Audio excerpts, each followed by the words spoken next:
And there we go. All right, folks, welcome back to another week here on the SEO Training Dojo's This Week in Search, which is always exciting because nothing happens in the summer, so we're just going to bullshit away. Oh, God. See, I always echo because I always keep this bullshit going in the background. This one auto-leeches. All right, so I guess let's do our roundtable hellos. Mr. Bill Slosky, tell everyone who you are and what you've been up to. Hi, Bill Slosky, author of SEO by the Sea and director of SEO research at Go Fish Digital. I'm up to no good. I'm thinking about writing another blog post on e-commerce and redundancy in products and how they get filtered out of search results. Sort of like feeds and things like that for manufacturers and stuff along those lines, or what are you thinking? When you have the same product listed twice in a set of search results, Google may figure that out. And I guess attributes like I know that's something the missus always deals with when we argue over e-com sites is like this shirt in green, this shirt in blue, this shirt in It really didn't distinguish on a level of colors, but yeah, that is a common problem. Because they create new URLs right at the hub. So when you have the product listings where they're sorted alphabetically, high to low and low to high, are they sorted by price, high to low and low to high, and you've got lots of redundant pages based on different parameters and sorting and filtering. The parameter tool. Right. So does it work? There's a set of tests we should run for that blog post. Take a look at schema and determine that they're the same content, the same sets of items, and maybe deduplicate. Nice, Mr. Kevin. I'm back from vacation, so I'm trying not to work as hard as possible. Excellent work.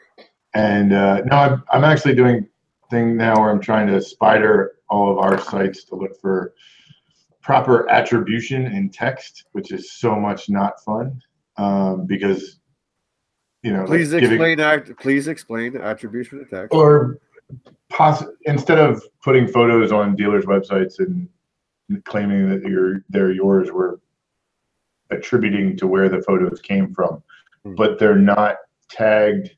We don't have that this photo via this website isn't in anything other than just the content on 98% of the blogs.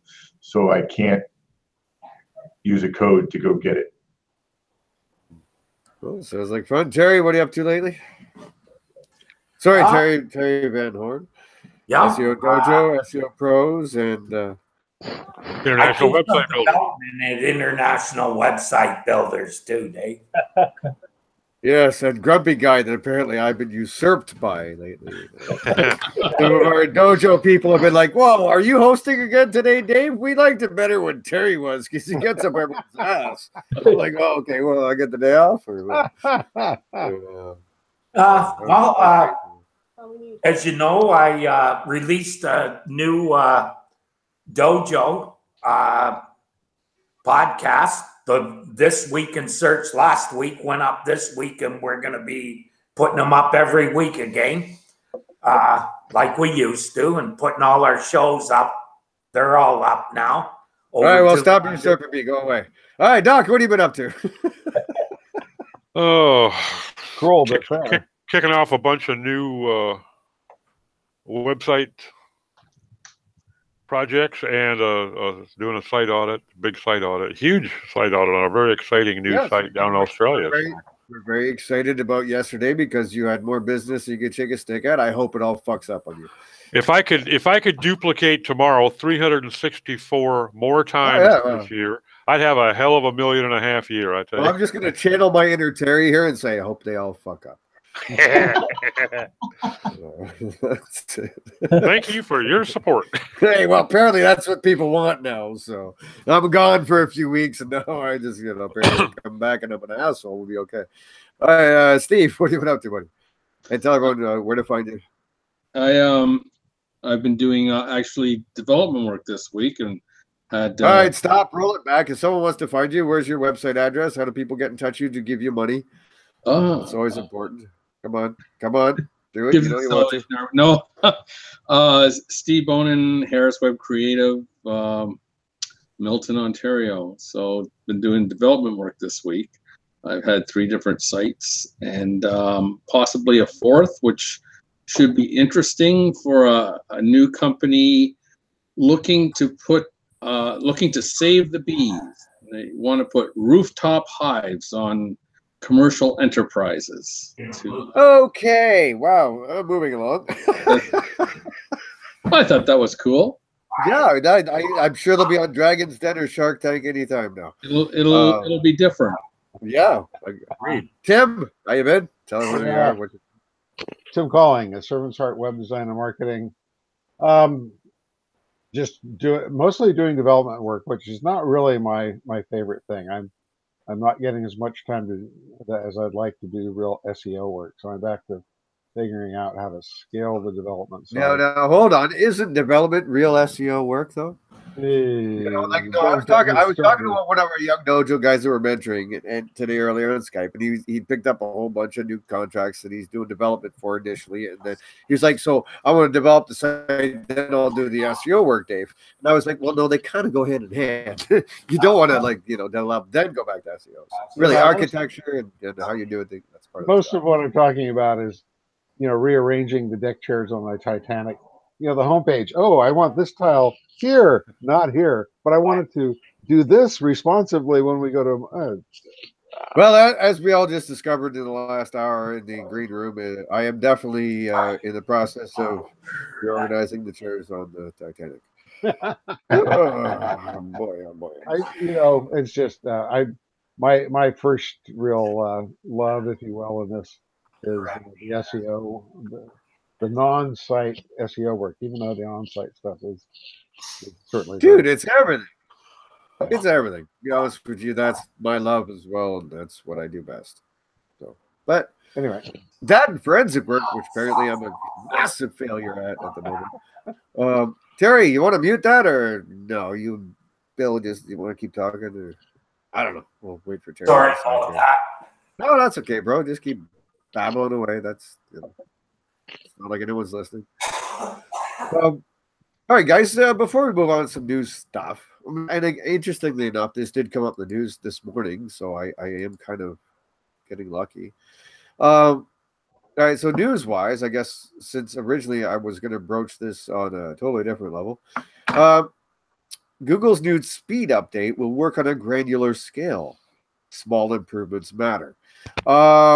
Okay, so as the story goes this morning, the original speed updates that we were all freaking out about because we had nothing better to talk about in 2010 was that speed is now a ranking factor. Not a big one, it's a small one, but that was based upon I guess percentages of sites, like you're faster than X percentage or slower, so on an overall level. So what John Mueller is saying now is that with this new update somewhere in July, that essentially showing effort will give you a small bit of benefit, meaning if, July 1st, your speed was this, and July 20th, your speed was that, showing some sort of incremental effort will have some sort of ranking boost, but a very small one. In his words.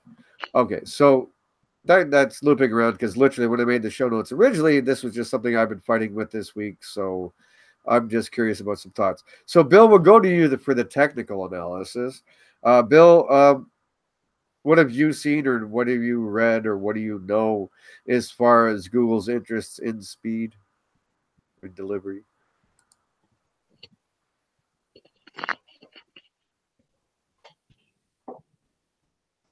Bill's just going to think about it now. He's pulling up notes. He's looking. There is a patent on site speed, which tells us that it's something that is based upon the device type, which was interesting. So they compare speed of sites based on different devices, and that may impact ratings. Did they at any point talk about device speeds being like a 3G or 4G or this and that, or was it more like mobile, tab, desktop, etc.? Like what kind of parameters They were they didn't throwing? mention 3G or 4G, but sometimes they don't. They assume that you know what they're talking about when they say device type. Right. So device type being what? Like, desktop, mobile, and tab, Mobile, or desktop, yeah. okay. So just what we see in Google Analytics essentially gives us a hint to what they're looking at. Yeah.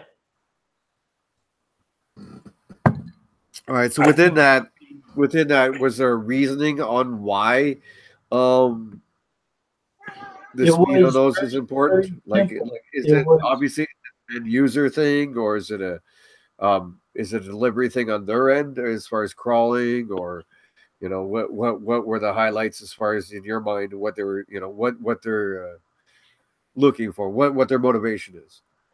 They phrased that in like one sentence, which said, given two sites, if one that had equal amounts of information, if one could deliver to a visitor faster, we're going to go for the faster one. Now again, like you and I try to read between the lines with patents and shit. So, instinctively for me, I start to think about the user experience, and that's what they're after, right? Right. Is that what you're taking away from it? It seems to be based on user experience, yes. Right, yeah. All right, so boys, now we'll throw it out to the rest of the crowd. How important do you guys take that in your audits or when you're monthly reviews of or quarterly reviews of a website? How important are you guys taking site speed now? And again, I'm not talking about user experience. Let's leave that to the side because Kim isn't here, thank God, or we'd be hearing about that from the farm. But just in general, like, do you guys, like, how high is that on your list of things you're looking at? Like, and anybody who wants can chime in there. For me, it's -1 on a scale of 10. In other words, none at all. However, on a mobile site, I'm going to work like crazy to make it as fast as I can, because that adds to the user experience on a desktop. Right. Again, I want to leave that out. I'm going to talk from a purely Google and ranking kind of like factor. Yeah, but I think those go together. Yeah. I don't think they do. Oh, okay. Again, I have reasons for this because I've been looking, like, I have a client that's number 2 in the dog eat dog world against a competitor. And so one of the things on the list of things to do this year was obviously, speed, whatever. And so we've been working on that. But now I got to justify the time and the expense between me and Tanya, the developer and the SEO team, on doing this work compared to doing other work like, link building, content strategy, et cetera, internal shit. And when I ran the competitor site through all the various speed tools, they weren't even close to us. But we can't, these changes aren't giving us an inch of ground on them. So, like, again, I have to be curious to myself, is the investment financially worth anything? Like, is this really giving us anything?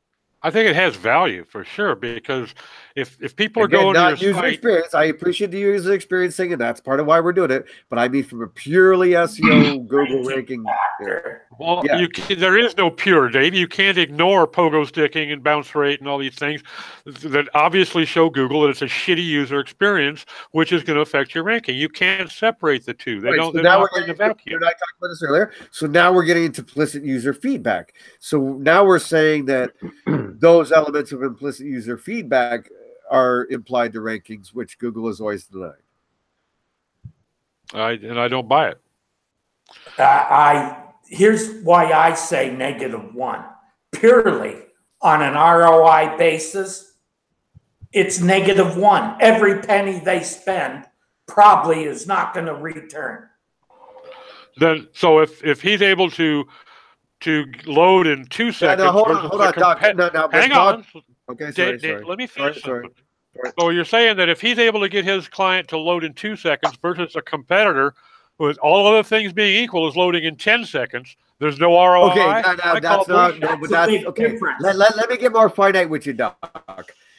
I'm talking about like maybe a 1 to 2 second difference and calls. You know, you do speed stuff, right? So I go from maybe 110 calls down to 89 calls.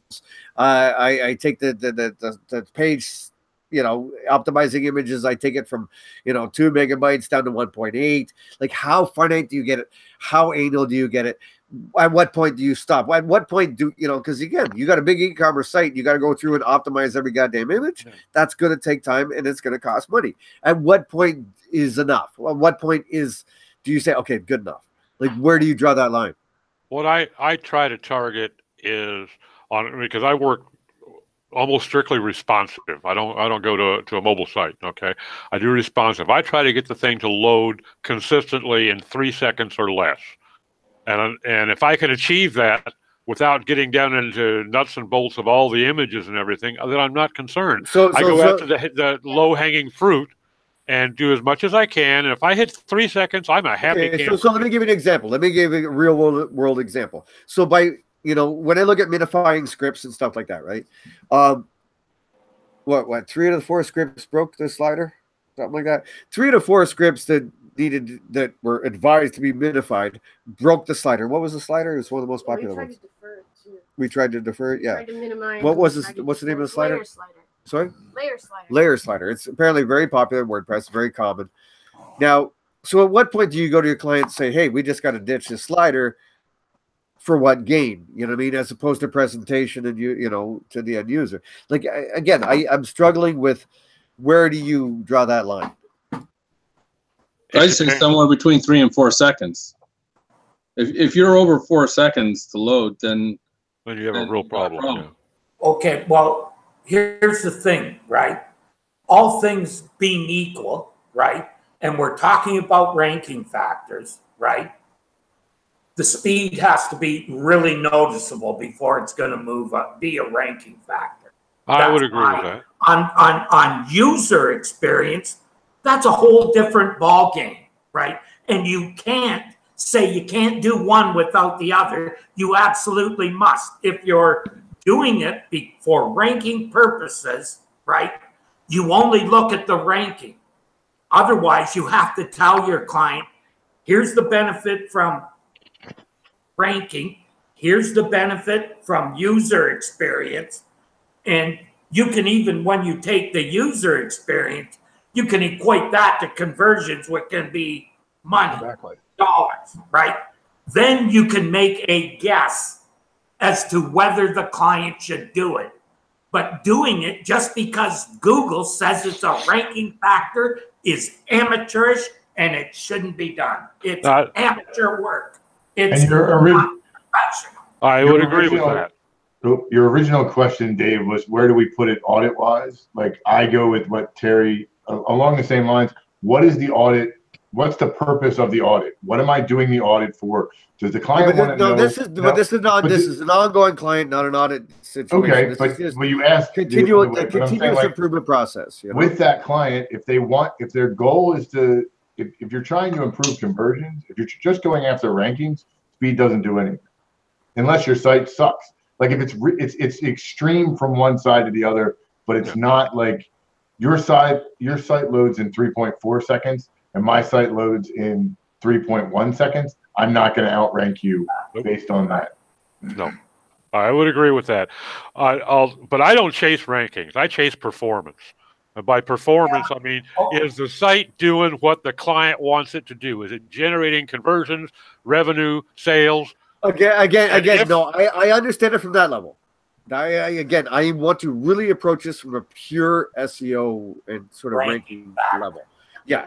Again, we all understand that a good user experience is going to increase conversions and everything. That is fine. That's not it. You know what I mean? Because there's other things I could be doing as well. But from pure SEO level, I'm curious to myself, like in my own head, where is the value? Because I compared some of the other people that are, in this one space, there's us and the other guy. Everyone else is way behind and we're kicking ass and we're fine. You know what I mean? I keep getting paid. But I want to take that number one guy down. And is this somewhere I need to be looking at? And I'm not convinced. I am Probably not. not. No, I compared his site to ours, time wise, and everything, you know, speed wise, and everything. It's like not even close. Not even fucking close. I just don't. I think that it's very difficult to look at something purely from a ranking standpoint. I don't know, and again, you know, I don't. You know me, bro. Yeah. I still care about conversions and more than anything. So, you know, I never look at it. I just wanted to approach this from a pure SEO level because we hear a lot of rhetoric. We hear a lot of people talking about this shit. And again, John Mueller's out there today saying there's this new speed thing coming in July, which means every one of these fucking Facebook groups and everywhere else, people are going to start shitting themselves and losing their fucking heads. And I want to know where I stand on it because I know where I stand. I just wanted to see what what do you guys think? Because I don't think it's as important as some other stuff. Like by again, itself, if you SEO wise, you've crossed all your T's and dotted all your I's and done all your other shit, sure, go ahead. You know, go fuck with that. But if someone has other issues architecturally or internal legally, is where do I put this in the food chain? You know, I think typically it's going to be relatively low in the food chain. Terry, I don't think it's a -1, but I think if you're not out there in the 12, 15, 18-second load time range, you're not going to see a big bang for your buck. Okay? If you're down in the 3 or 4 seconds, you're probably not going to see any real impact from improving it. If you're at 4 seconds, you cut it in half, you're still probably not going to see a massive increase in your rankings. But if you're in 12 seconds and you get it down to 3, now, yeah, you may definitely see some benefit. So against all the other things that you can be doing for rankings, again, you can't really separate them. But for rankings, I don't think you're going to see any real impact from Google's standpoint, just because you got down to 3 seconds. Barry just wrote about this comment from John Mueller this morning. So, invariably, we're going to get some people running around saying that you have to go do this. So, I think that's kind of where I'm approaching it from. Like when this does start happening over the next week, or when clients start emailing you and going, well, I heard this and I heard that. Like, where do I put that on the food chain? And to me, from what I've seen, and again, Doc, I've always come to you for speed kind of things in the past. And I've been more, because of learning from you and other people, looking at it more. And sadly, charging my clients a bit for it. And I'm not sure if there's an ROI in it on a purely SEO level. I don't see it. Here's some way to tell if you actually have a problem too. Go into analytics and look at your bounce rate. If you have a really high bounce rate, you might want to have a look at site speed. Or even the inverse. If I make all these changes and that doesn't really change, then what was the point? Right. So that's the thing. I would start that decision by going to the analytics I would already, if they were a present client, I would already know what the bounce rate is and look at it that way. If the bounce rate is high, then it's worth looking at the speed, or at least when you're trying to improve the conversion and bounce rate on the page, is you try and address it at that point, maybe. Which brings me to the next fucking problem. The next fucking problem is every one of these tools show different shit. Like it's a joke. Like Doc, I asked you the other day, I was like, I pulled my fucking hair out. Because literally you can go to Pingdom, for example, which is one recommended by people, whatever, and literally run a test now and run a test 5 minutes later, Tanya, and get a totally different score. It's a joke. Yeah, I go to GT Metrics, same fucking thing. Then you go over to fucking Google Lighthouse, or you go over to Google Page Speed Insights. They're all over the place. Like, there's no definitive tool that gives you any kind of consistent number. No, even if you wanted to attack this problem, how the fuck do you do it? Because they're like the tool sets are like everywhere. It's like the only value to me in those tools, like I use web page speed test and GT metrics. I'll run them both, and I'll usually run them both. Web page that's.org, right? Right, webpagetest.org. Yeah, but where the real value there is in your waterfall. The waterfall, right? Yeah. The grades mean shit all, and the time vary tremendously depending upon server, depending upon time of day. Dude, it almost seemed like it was using my browser, not reality. Yeah, because But that's One of my kids was watching a YouTube fucking video upstairs. All of a sudden, it comes back with this score. You know, but in the afternoon when the kids weren't home, it was coming up with a different score. I was like, "What is this browser fucking dependent, right. or is this an actual server side thing happening?" Like I had no idea because the numbers literally on the same tool within half an hour, the numbers change. One of the things that I like about web page test is that, maybe you can do this with GT Metrics. I don't think so, but you can set up. GT Metrics is a little better if you actually create an account and stuff. Like when I created an account, when paid a couple of bucks, it did become a little more leveled out, but still. Well, what I was going to say is you can set up a test in webpagetest.org that has that runs like 4 or 5 runs. Actually, you want an uneven number for this, and then it'll show you what the median is. And the median, by default, it runs pretty good over time. Yeah, by default, it runs 3. Yeah, but you can do that or do more if you want. I usually do just the 3. But what I find is that over time, those medians do tend to be fairly consistent. So that I like that about it. But then you get into the whole problem because various scripts, like what killed me is Google tells us to make life faster, but most of these tests come back and guess what scripts they tell you need to cache. Google Tag Manager, Google Analytics. It's like I'm like, okay, well I have Facebook. No access to those. Facebook, and I'm like, well, I got no fucking access to that. Thanks for the advice. Yeah. You know. It's like, that's what they call. I just want to ask one question when you're talking about the test, especially when you're using web page tests because of the waterfall. Are we talking time to first byte, or are we talking time to render? Well, see, that's it. Again, these different tools all use different classifiers to give you results.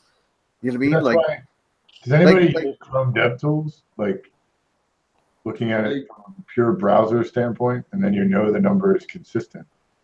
Yeah, but it depends what that browser is, the IP, and who's accessing it, and from what device, right? So that fucks you again. But you can you get a sense of it, yes, but you don't But you can set it and do it consistently. You at least have more control over the variables of what you're testing. And if you've got a tool that can give me consistent numbers within half an hour, I'd love to see it. No, but what I mean is I've asked people in the Dojo group, like on Facebook, and I've grabbed every fucking tool possible, and I keep running these things over and over just because I was bored this week. Not that I should be, because I had enough going on. But no, literally, it's just all over the map, and that's even Google's own tools, and Google's the one telling me I need to work on this. But Dave, even Google's own tools are all over the map. Don't you find when you run those tests and you get dramatically different results from 1 minute to the next, don't you find that most of the difference is usually in your TTFB?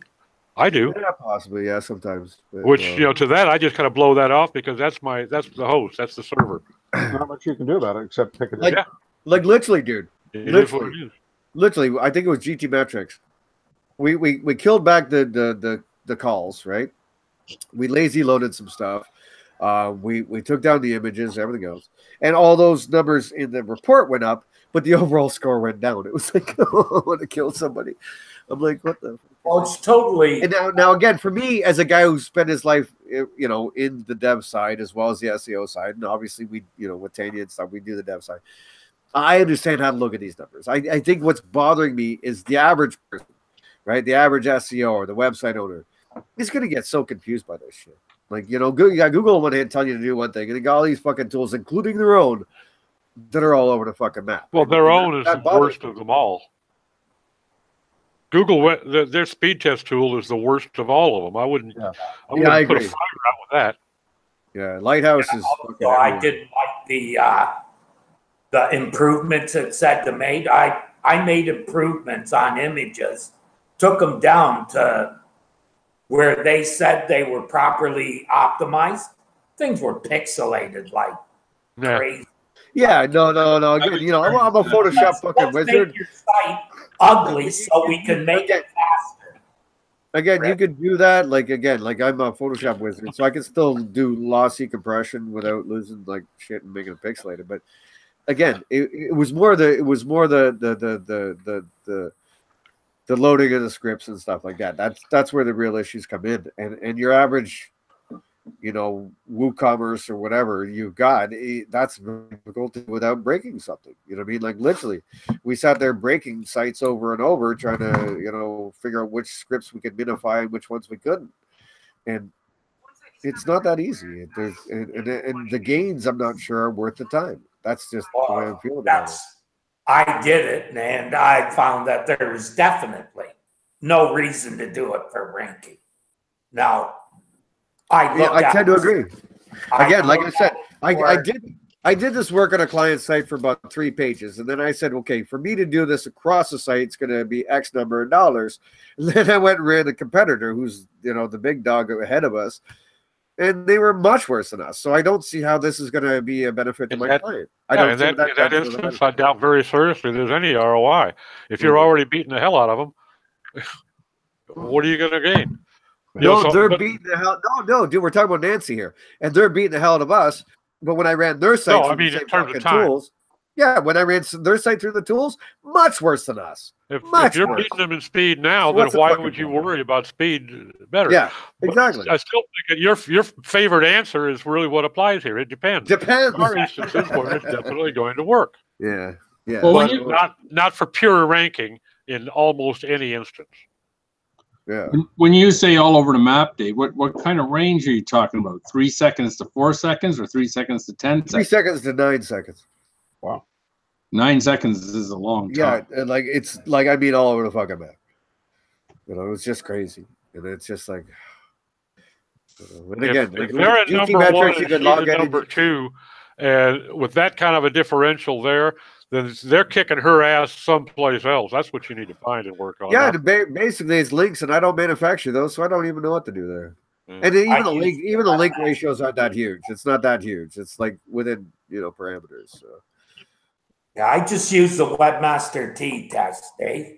I download the page if I feel like putting my fist through the screen. It's too slow. There's some wisdom in that. I bet you go through a lot of monitors, Terry. Not me. It does seem like, if you've got them beat on that front, it's not worth spending a lot of time on. Yeah, but again, I was just using that as an example for other people that might, because then again, I do cut these little sections out and publish them out separately. And yeah. I want people to understand that I want a consensus or some input as to where does this place in our everyday duties? And I personally don't put a lot of weight in it. Also, Dave, the appropriate place and time to really do this is at redevelopment. All right, so I'm gonna slide back to you, Bill, because you and I are the geeks here. So, when John Mueller comes out and says that this new speed thing for Google is going to be about, as opposed to who's faster or slower, it's going to be about who's making changes and who's not.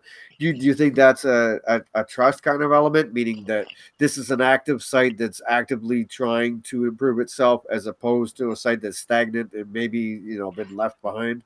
Like, why would Google adopt an approach like that? I'm not sure. I didn't read John's. Oh, here, I'll give it to you. Statement. It's not a patent. It's just a comment he made in the last Webmaster Hangout here. Yeah, I'll drop it in the chat for you.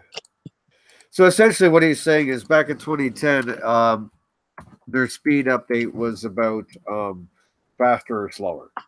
That's it. What he's saying now is the speed update coming in July is about incremental improvements, which to me, I don't know. What I read into that statement is kind of like, is this a site that doesn't add new content? Is this a dead site or an active site? It speaks to a trust element to me. I don't know. It's one of those ranking signals that doesn't involve actual relevance of a site. Right. And it's more of a trust activity.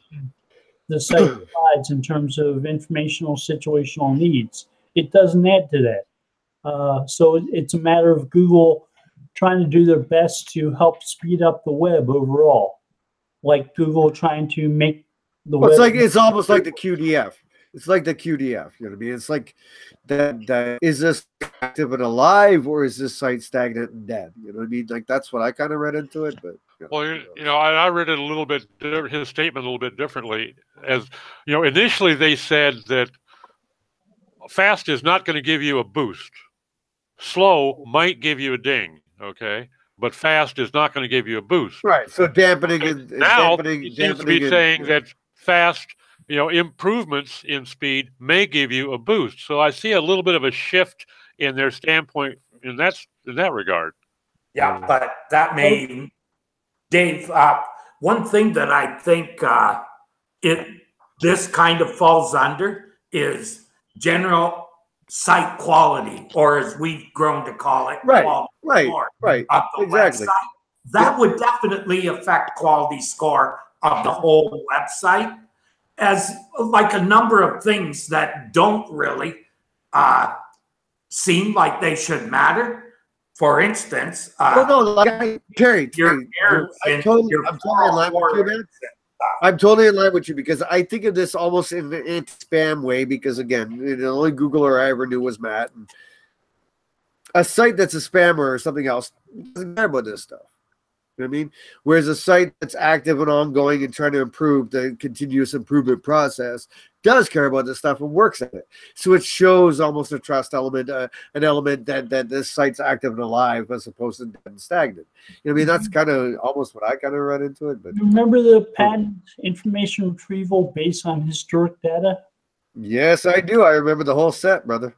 Okay, you remember when it said in it that the length of a domain registration is a SEO signal because spammers only register sites for 1 year? Yeah, yep. Other people register sites for longer. So GoDaddy started running an ad saying, help your SEO register for 10 years. So the very next day, Matt came out with a video that said, fuck that. we may have patents that we don't use. So when GoDaddy says register for 10 years, don't do it. But again, like there's obviously sites that, I've walked away from sites that I've owned and not updated them over a period of time and whatever. That's kind of why I related to QDF and stuff. Because, you got to think to a degree as an engineer that some sense of activity or ongoing improvement is a site of an active site as opposed to a stagnant site. Right, but it doesn't mean the site's any more or less relevant for a query. Yeah, this is something that I don't think is like part of relevance. Like you said, it's a separate signal from relevance. It's more probably attached to trust or that's what something along those lines. Authoritativeness, maybe? Well, I think anybody no, almost in the sense of put hello world for us old people. Put hello world in the footer of your fucking website. We know you're still alive. It's almost that kind of thing. Like if we see some incremental improvement, then we know you're alive, not dead. I don't know. It's who doesn't, when you go, if you run a search and you go to one of the results and you see that, this blog page, the last entry in their blog was April of 2016. Doesn't that automatically make you kind of discount the validity of that site? Right. But guys like our little buddy there, Viper Chill, played with that stuff and showed it to be valuable, meaning fucking around with dates. So isn't this almost a way of messing with that? Meaning if you start optimizing images and minifying scripts and this and that, it shows that there's an active human being behind this website. You know what I mean? Is that kind of a play on that? I don't know. It's just thoughts that go across my head. Possibly, yeah. That's more of someone doing something. If I were Google and looking at that, I would say, oh, these guys are going after user experience. They're not trying to manipulate us. So that's good. Just like sites that have all kinds of no index pages in them, or pages that they de-indexed on purpose, but are still there. Pages that are really, you know, bad pages that are, all that stuff adds to your quality score. Like I fixed sites by just taking stuff that was they had hidden or blocked search engines from because they thought it was part of Panda, and all of a sudden a whole bunch of pages start ranking and other pages not even associated to those started ranking. So I'm not saying there's correlation, but that's what happened. You know, to me, it makes sense. And also, Dave, just thinking back to the site speed thing, remember the site that me and your wife worked on where it was lagging and not always rendering the site properly? It took a few months before that started to affect the rankings. Then it did start to affect the rankings. And when we did that, made the changes, we not only fixed the rendering part, but optimized images and everything. That did help the site rank better. But I mean, this site, sometimes the pages didn't even render. So yeah, I think it's time to do it then, but then it's a ranking. Well, it's like I was joking before the show. You know, I remember talking to Matt one day about valid HTML, and he said, "Well, you know, if a page doesn't render, it's not going to rank." Yeah, Jim and I had that discussion yesterday, actually, and I think he was a little surprised when I told him what Matt said, that validation. Well, no, but, you know, Doc and I were talking, and the way, you know, before the show, and the way Matt explained it to me is that, you know, and he used Stanford because, you know, that's his alma mater and whatever. He was like, but if a totally intelligent professor creates a web page, just because it's not valid HTML doesn't mean what he's saying isn't valid information. So, you know. Right. And I think to a degree, you know, the search quality team still lives that way today. You know, I mean, I don't think that, you know, you know, I understand the speed thing, I understand the rendering thing, and what have you. You know, and that's, you know, sure, it's an issue to a degree, but I'm still not sure if the search quality team itself really looks at it that way. Does the page render? Does the information, is it accessible on the internet? You know? Yeah, and then people who say that it's actually a ranking factor, pages validating. Well, technically it could be, but again, we have to talk about how important a ranking factor. Then you have to go back to the client's website and understand the ROI of any activity you give, because that is the problem with our industry, as we all know, is that people run around saying, I found a ranking factor, and Bill Slosky wrote about a patent. Let's get excited. Reasonable surfer. But it's what is the weight? What is the value? What is the ROI? What is the conditional elements towards that ranking factor? You know, is the ranking factor 0.000001, or is it, you know, like links something? You know, these are also what we've talked about, in my opinion, are also things that SEO should consider before they even offer speed, you know, offer as a service, speeding up a website to increase rankings. Like, no, don't do it, guys. Come on. Well, exactly. Like I said, you know, I mean, I went through this process, and then, you know, we're like literally, there's two big dogs in this space. There's us and the guy above us. And when I compared his speed to our speed, we got him. So this is not a consideration right now. Let's go do other stuff. You know, there's other things we need to do if we want to take over number one. Like, and again, they're number one. We're number one. And they're number one. We're number two across multiple query spaces, all the money terms and what have you. So this is not an option. I advise my client that way. I mean, I have to be honest. You know, obviously, because literally to go through this site, minifying scripts and changing all the images and optimizing would make me a lot of money. Literally, I get charged thousands upon thousands of dollars sitting around for the next 2 weeks fucking doing that. But I'm not going to do that because that's not the point. The point is I want to beat these motherfuckers. So this is not going to get us there. So let's go look at something else. Yeah, I think you also have to consider what the indexes too. As it becomes more and more of a mobile index, this could become more of a factor. my opinion. All right, so let me, as always, go back to Bill first, and you guys. Bill, now in a situation like this, when we got someone, a listener or whoever who's watching this right now, you got someone who's beating out the rest of the competition except one dog, and you're fighting it out for top spot amongst multiple queries, obviously, not just one. But you know, when there's an established top dog and you're number two, where does one invest that time? Like, I get the sense, and you could speak to this. We talked about the historic ranking patterns, so I think that's kind of apropos at the moment. I think there is an element in Google that you are climbing up a hill, a very large hill, when you're trying to take an established top dog. Because that's just the way it is. Like, you know, we've been throwing content at it with Doc. I mean, obviously, I've been doing all the architectural stuff and what have you. And it's really, really hard. And this isn't the first time I've come across this. Multiple times in my history, 20 years. A lot of times there is just Google likes to hang on to a certain entity in that space. You know, literally, these guys have fallen off as far as, you know, like their blog went AOL, you know, sorry, Doc, you know what I'm talking about. Like the competitors even axed their blog. It doesn't even exist anymore. 404 is the entire thing. Still can't get past them.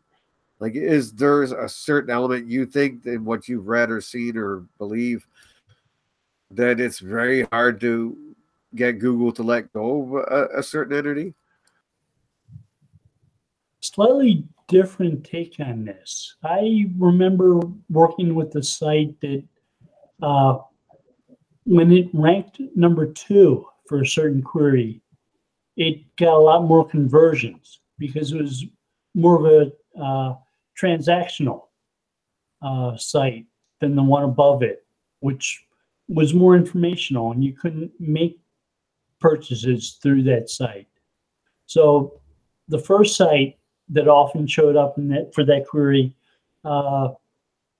referred to this site as a place where you could get those transactions. So there's actual benefit for having them ahead of us, and having them there brought us more conversions. All right. In this case, I could tell you that there's definitely you know, again, I've been doing CRO on the site, but they're definitely doing more conversions than us because they literally went to one of our main suppliers and said, if you keep supplying parts to this person, we're not going to do business with you anymore. So we literally, my client had to go out and find a new supplier. Like literally, they got that nasty with them and pushed them out the door with their main supplier. So obviously, they've got a better buying power. So, you know. But again, it's a, you know, that's just business. That's how life goes. Yeah. That sounds like the problem I had with World Music Supply. You had the same thing? The number one dog went to the number one dog got scared. The number one dog got scared enough with him and went and fucking pushed you out. Yeah. Guitar World in the United States is huge, and they own about 5 sites on the internet. Yeah, we're scaring these guys enough, dude. We're scaring these guys enough. They pushed us right out of our own suppliers. So they went to Gibson Guitar and basically said, "Don't let anybody else sell Gibson guitars on the internet." And they're the only ones who can now. And they got away with it? Yeah. We had to stop selling Gibson. No, ours is mechanical elements, so we found another supplier, but yeah, but you can't replace Gibson in the guitar world. Like, that's just impossible, as you know.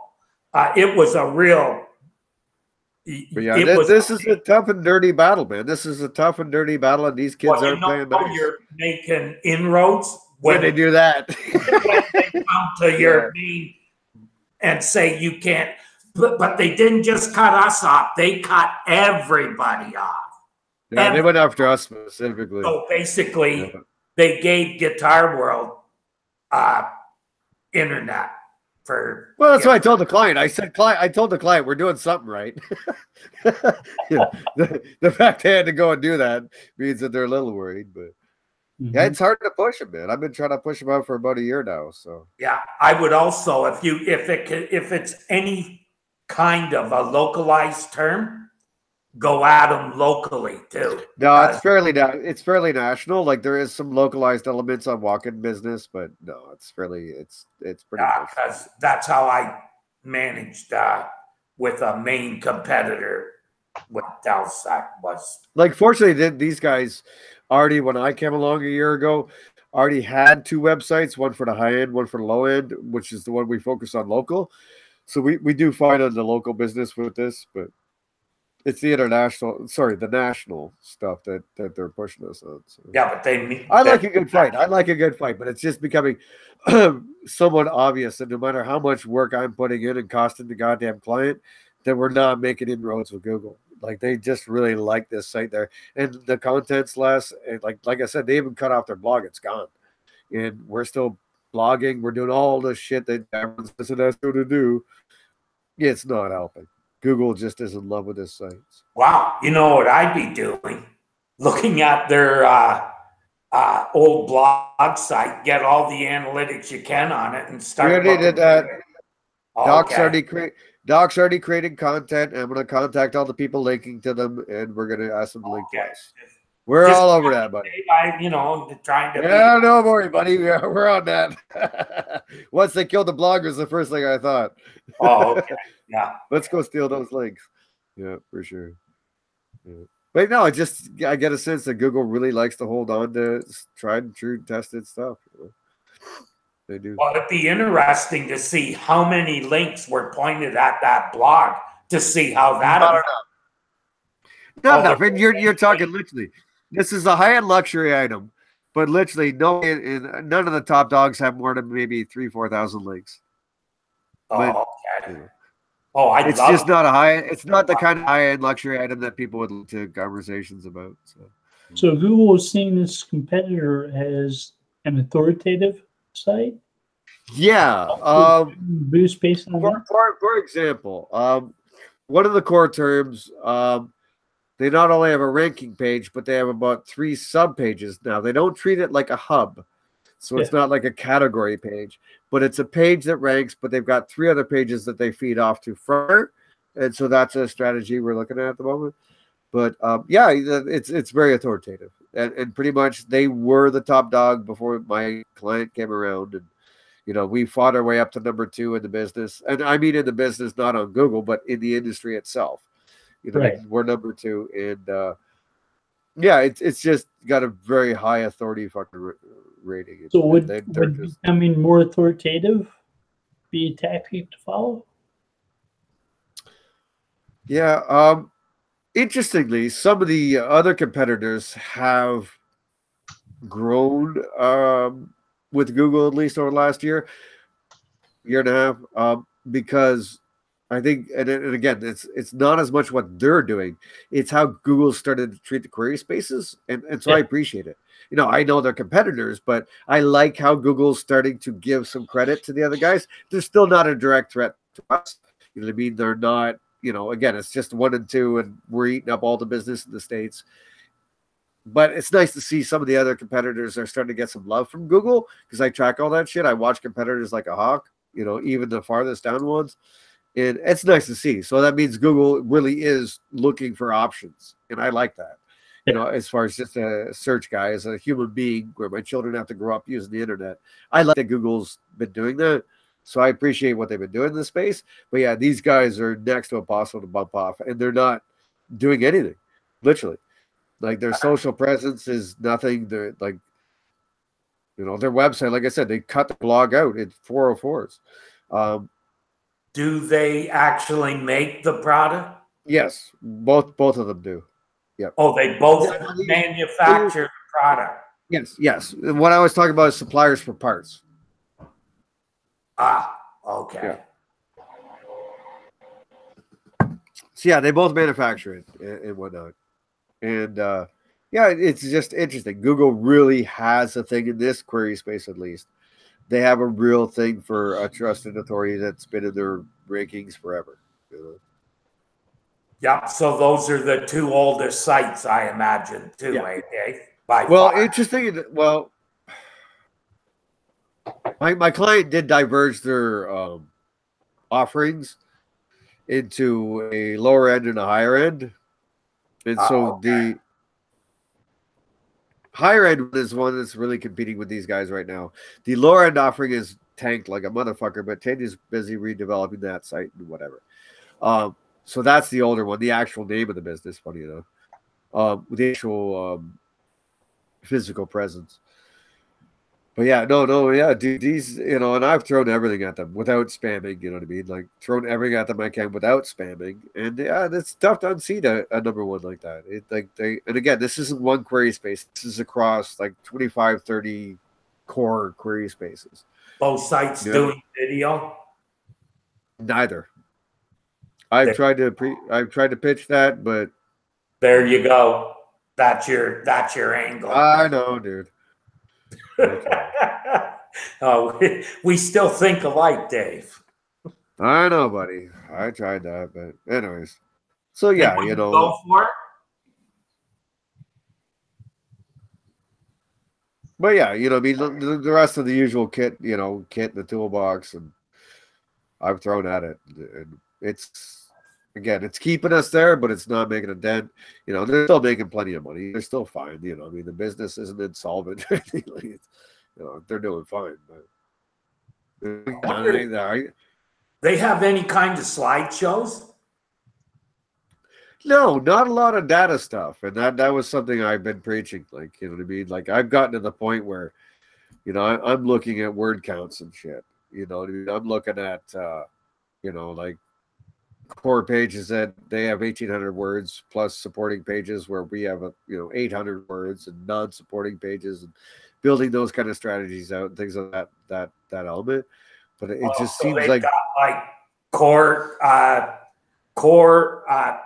pages, and then they have sub pages. Let's put it this way: it seems like the competitor had some SEO stuff done at one point, but no one's active now because nothing's really changed in the last year. Well, once you're number one, why pay for it anymore? Yeah, agreed. So yeah, it's just hard to unsee them. No, I guess SEOs wouldn't like to hear me say that, would they? And I hired Doc, and that didn't with the needle, so he's fired now. So. I'm kidding. I love you, baby. Sounds like good opportunity for phrase-based indexing. Semantic themes. Yeah. Semantic topics. Yeah. Yeah. Have you tried that? Structured data. Oh shit! What time is it? All right. So yeah, we got 3 minutes here, and so apparently we didn't get the rest of the news. We spent the whole time on speed and some other stuff. But our friend there, Kevin, across the street from you, is going at the top of the hour, so we're gonna have to go and deal with that. Over there? Yep. I heard from him, so I told him, well, you better come join us, because he's like, I said, I put it in caps, I said, the entire gang has been talking. He's like, what do you mean? I was like, oh, yeah. You could tell, I mean, honestly, he could come across the street and sit in here if he needed workspace. Okay, hold on. Let me just try and go across the street, see how that works.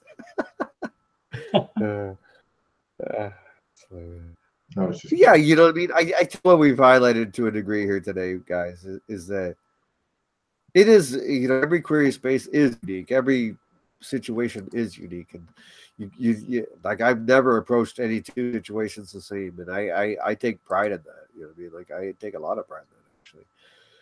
You just can't. I mean, you gotta attack every situation uniquely and attack them as need be, and know when when to walk away from a strategy, know when to lean on it. Always keep looking and accept failure. Like, I think that might be something I notice a lot, is that people like to lean on their own beliefs, I guess you could say, in SEO, and sometimes you got to go, oh, that didn't work, let's try this. That didn't work, let's try this. I've been in this 20 years, and there's every day I still question myself. I still question whatever strategy I'm taking in a given query space with a given client, and say, some people that they don't seem to do that. You can't just keep. What's the definition?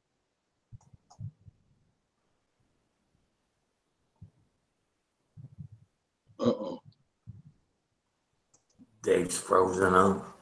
Oh, I thought it was everybody. You're bringing up that webpage too many times. Oh.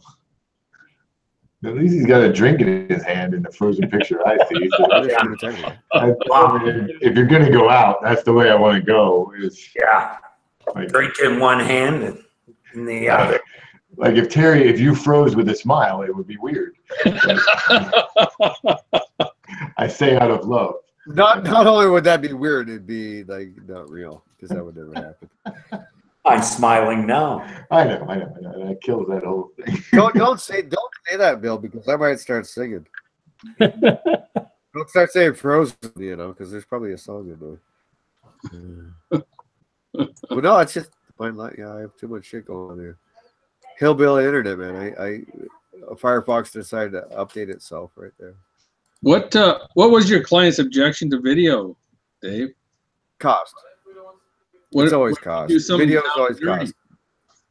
No, you can't half-ass video, and it's cost, man. There's nothing cheap about it. End of story. No, it's not cheap, but you can do something for $1,000. Again, this isn't it. I could look if they've got a slideshow of any kind, you can turn that into. Again, Steve, this isn't the kind of product that video really suits. I don't really think so.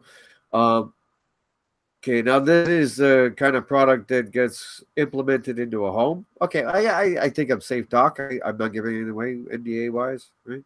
No. They're high-end luxury safes, like the kind you hide in a wall and like rich people use and shit. Meaning you don't have a high-end quality safe. Like we're not talking the little ones you buy in a store and stick it in the closet. These are the ones that you incorporate into a fancy fucking walk-in closet. I already see the video. Yeah. Right. Women would go crazy. Right. Panic room. You could do like the panic room thing. Right. Yeah, it's that kind of stuff. So we have a high-end clientele that have a lot of fucking money, and so that's not really an issue. It's the convincing on the direction and what have you to take with that. You know what I mean?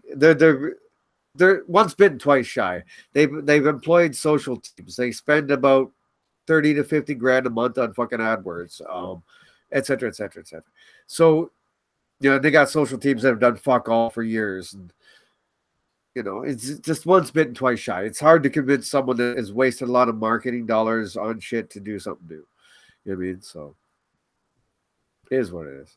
Yeah, but we've seen from personal experience that adding video to a page will definitely move it above that Moz that we couldn't beat. Okay, then let's call it my own fear of failure. That if I implement that plan and it costs 10 grand and I don't move the fucking needle, I'm gonna look like an asshole. Here's the thing: if you do it right, it can become not only on the website, it's good to have in their sales. All right, guys, can I explain a very simple thing to you? Outside of maintenance stuff, you really don't want to be showing people how you can hide a safe. That is not something my client wants. Because then criminals are going to watch that video and know where to look. You see how it's kind of counterproductive here? I'm betting they already know, but... Yeah, well, that's not how my client sees it, so, I guess I'd go in a different crowd. Yeah, because you got nothing for putting in a fucking safe other than fucking Leaf shirts. Sorry. All right. Well, the video can be two burglars going in and not finding the safe. Or they could be show this beautiful closet. Yeah, but how do you end that, Steve? You end that video by showing where the safe is. Please come and give us your business. So you've just fucked your whole theory. No. You have them end where the last place that they look, the police are there because they knew that was going to be the last place they look. And then the homeowner the next morning using their stuff. Infer that, they went to every place and they went to all the common places. Like, under the desk, do all of that stuff and never show it. Make it like what the is it the All right, BMW so now you're ads that totally show nothing? wait. Now you're totally discounting the demographic because who pays for the safe? Husband or wife? Husband. Who wants the safe? Husband or wife? Wife. Right. So really, Depends. what they want to see is a video of how they can keep their jewelry and they can keep the that would actually be a better video. Okay, I appreciate so your thoughts, but So, you my point got to is, appeal you to can the show person who's the actually. inside of the safe without showing where the safe is. That's Yeah. my thing. Is show her like everybody breaking in and going to all those places. That's No, the no. wife doesn't care about that because the husband's got it insured and she'll just get new ones. She gets to go shopping. The wife don't care. The wife does not care about that shit.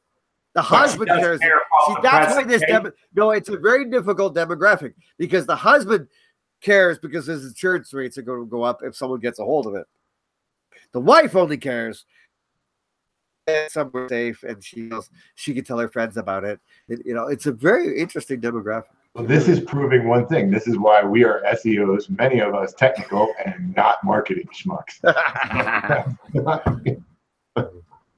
Here's the thing: if you show that you can't really see the safe, it's not visible, and then you show the safe open and it's got a beautiful display of jewelry, you've covered both parts of your audience. Right. Yeah. Like I don't even think you do the whole criminal thing. I think you do no walkthroughs, no nothing. Just That's the last show the place wall, show the open thing, and that's it. Yeah, that's the last place I'd go.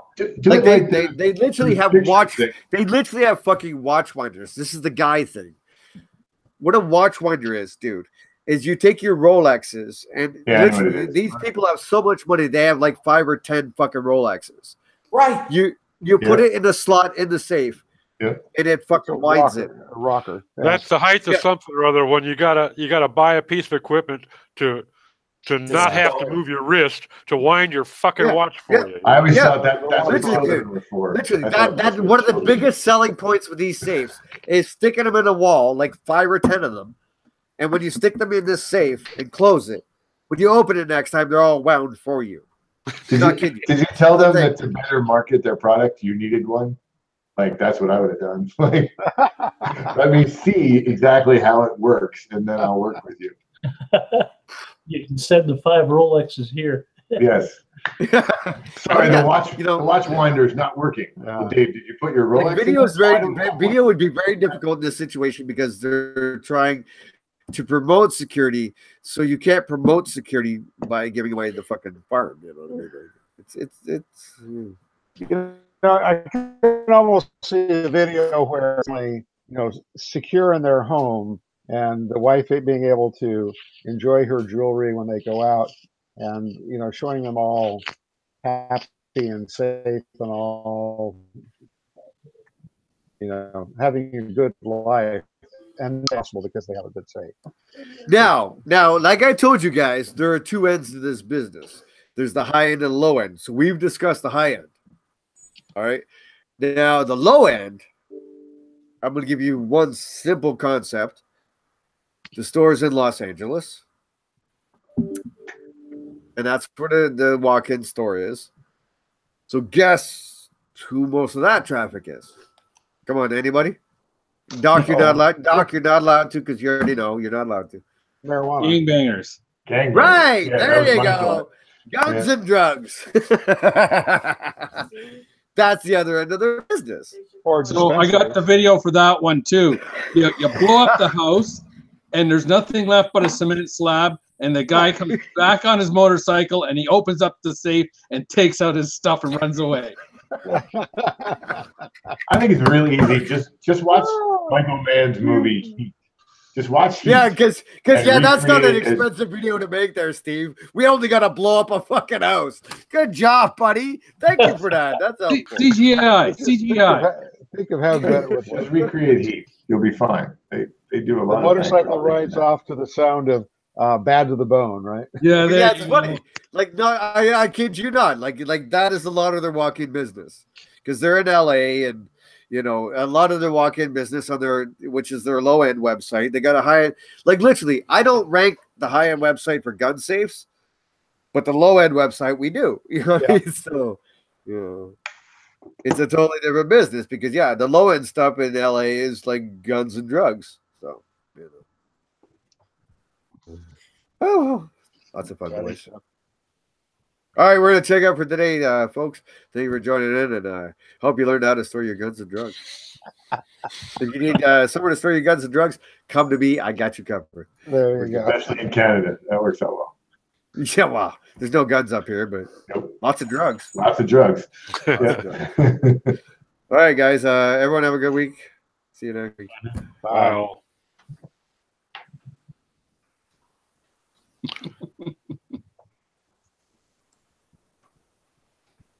Wow.